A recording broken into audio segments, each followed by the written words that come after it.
राधे राधे भक्तों, जय जय श्री राधे जी। आप सबको रमा एकादशी की बहुत बहुत शुभकामनाएं। युधिष्ठिर ने पूछा, जनार्दन, मुझ पर आपका कोह है, अतः कृपा करके बताइए, कार्तिक कृष्ण पक्ष में कौन सी एकादशी होती है।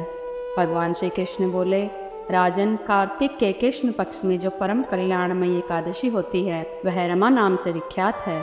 रमा परम उत्तम है और बड़े बड़े पापों को भरने वाली है। पूर्व काल में मुचुकुंद नाम से विख्यात एक राजा हो चुके हैं, जो भगवान श्री विष्णु के भक्त और सत्य प्रति थे। जिस कंटक राज्य का शासन करते हुए उस राजा के यहाँ नदियों में श्रेष्ठ चंद्रभागा कन्या के रूप में उत्पन्न हुई। राजा ने चंद्रसेन कुमार शोभन के साथ उसका विवाह कर दिया। एक समय की बात है, शोभन अपने ससुर के घर मंदराचल पर्वत पर आए। उनके यहाँ दशमी का दिन आने पर समुच्चय राज्य में ढिंडोरा पिटवा दिया जाता है कि एकादशी के दिन कोई भी भोजन ना करे। डंके की घोषणा सुनकर शोभन ने अपनी पत्नी चंद्रभागा से पूछा, अब मुझे इस समय क्या करना चाहिए, इसकी शिक्षा दो। चंद्रभागा बोली, प्रभु, पिता के घर पर तो एकादशी को कोई भी भोजन नहीं कर सकता। हाथी, घोड़े, हाथियों के बच्चे तथा अन्य पशु भी अन्य घास तथा जल तृण का आहार नहीं कर पाते, फिर मनुष्य एकादशी के दिन कैसे भोजन कर सकते हैं। प्राणनाथ, यदि आप भोजन करोगे तो आपकी बड़ी निंदा होगी।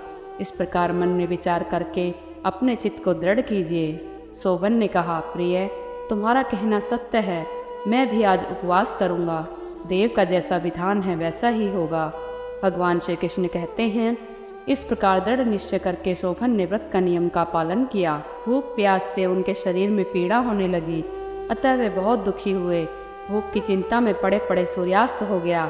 रात्रि आई, जो हरि पूजा, प्राणायाम तथा जागरण में आसक्त वैष्णव मनुष्य का हर्ष बढ़ाने वाली थी, परंतु वही रात्रि शोभन के लिए अत्यंत दुखदायिनी हुई। सूर्योदय होते होते उनके प्राण निकल गए। राजा मुचुकुंद ने रजोचित काष्ठों से शोभन का दाह संस्कार कराया। चंद्रभागा पति का परलौकिक कर्म करके पिता के ही घर पर रहने लगे। हे राजन, रमा नामक एकादशी के व्रत के प्रभाव से शोभन मंदराचल के शिखर पर बसे हुए परम रमणीय देवपुर को प्राप्त हुआ।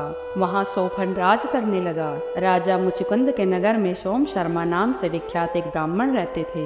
वे तीर्थ यात्रा में घूमते हुए मंदराचल पर्वत पर गए। वहाँ उन्हें शोभन दिखाई दिया। राजा के दामाद को पहचान कर वे उनके पास गए। शोभन भी उस समय द्विज श्रेष्ठ सोम शर्मा को आया जान शीघ्र ही आसन से उठकर खड़े हो गए और उन्हें प्रणाम किया। फिर अपने ससुर, पत्नी और समस्त नगर का कुशल समाचार पूछा। सोम शर्मा ने कहा, राजन, वहाँ सब कुशल मंगल है। यहाँ तो अद्भुत आश्चर्य की बात है। ऐसा सुंदर और विचित्र नगर तो कहीं किसी ने भी नहीं देखा होगा। बताओ तो सही, तुम्हें इस नगर की प्राप्ति कैसे हुई। शोभन बोले, हे ब्राह्मण देवता, श्री विष्णु जी की रमा नामक एकादशी के व्रत के प्रभाव से ही मुझे इस नगर की प्राप्ति हुई है। मैंने श्रद्धाहीन होकर इस उत्तम व्रत का अनुष्ठान किया था, इसलिए मैं ऐसा मानता हूँ कि यह नगर सदा स्थिर रहने वाला नहीं है। आप मेरी पत्नी चंद्रभागा को यह सारा वृतांत कहिएगा। शोभन की बात सुनकर सोम शर्मा ब्राह्मण नगर में आए और वहाँ चंद्रभागा के सामने उन्होंने सारा वृतांत कह सुनाया। सोम शर्मा बोले, हे शुभे, मैंने तुम्हारे पति को प्रत्यक्ष देखा है तथा इंद्रपुरी के समान उनके दूरदर्श नगर का भी अवलोकन किया है। वे उसे अस्थिर बतलाते हैं, तुम उसका स्थिर बनाओ। चंद्रभागा ने कहा, हे ब्राह्मण, मेरे मन में पति के दर्शन की लालसा लगी हुई है। आप मुझे वहाँ ले चलिए, मैं अपने व्रत के पुण्य से उस नगर को स्थिर बनाऊंगी।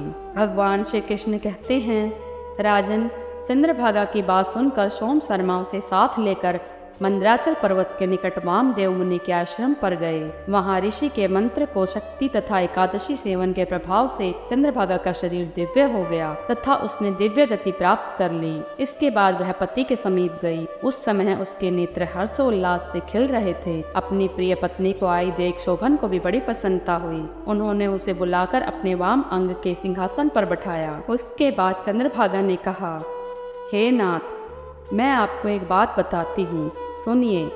जब पिता के घर में थी, पिता के घर में रहते समय जब मेरी अवस्था 8 वर्ष से अधिक हो गई, तभी से लेकर आज तक मैंने जो एकादशी के व्रत किए हैं और उनसे मेरे भीतर जो पुण्य सज्जित हुआ है, उसके प्रभाव से यह नगर कल्प के अंत तक स्थिर रहेगा तथा सब प्रकार के मनवांछित वैभव से समृद्धशाली होगा। हे युधिष्ठिर, मैंने तुम्हारे समक्ष रमा नामक एकादशी का वर्णन किया है। यह चिंतामणि तथा कामधेनु के समान सब मनोरथों को पूर्ण करने वाली है। एकादशी का व्रत रखने वालों की सभी मनोकामनाएं पूर्ण होती है। बोलो श्री हरि विष्णु भगवान की जय हो।